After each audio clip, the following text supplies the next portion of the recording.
La Micronésie, la Mélanésie, la Polynésie, énormément d'îles sont présentes dans le Pacifique. Mais pourquoi? Bonjour à tous, c'est Malicus et aujourd'hui on s'intéresse aux navigateurs du Pacifique.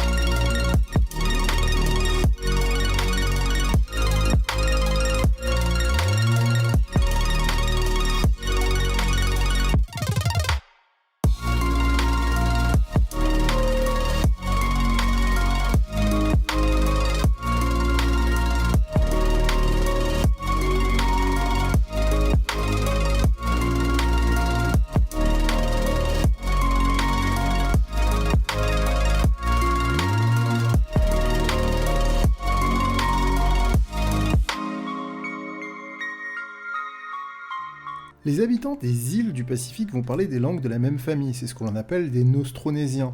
Les évolutions linguistiques vont être aujourd'hui les meilleurs indices qui vont nous permettre de comprendre l'histoire de leur diffusion. La diffusion de cette langue commune remonte au 4e millénaire avant notre ère à Taïwan.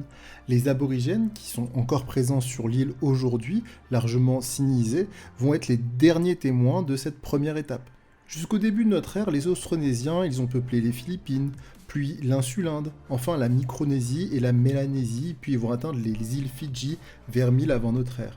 Ils vont également partir en plusieurs vagues du côté de Madagascar. La mise à point de la pirogue à balancier au début de notre ère permet le peuplement de tout le Pacifique, ce jusqu'à l'île de Pâques. La circulation dans l'ensemble du triangle polynésien entre Hawaï, l'île de Pâques et la Nouvelle-Zélande n'a jamais cessé.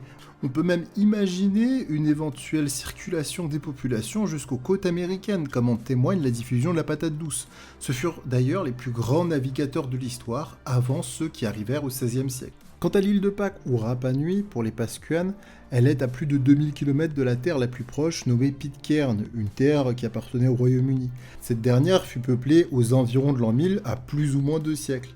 L'éloignement de ces îles a favorisé le développement d'une culture polynésienne originale, marquée par une statuaire spectaculaire, les Moai, qui témoigne le culte des ancêtres. C'est l'arrivée des Européens et de leur maladie, le jour de Pâques en 1722, qui a provoqué l'effondrement démographique des habitants de Rapa Nui.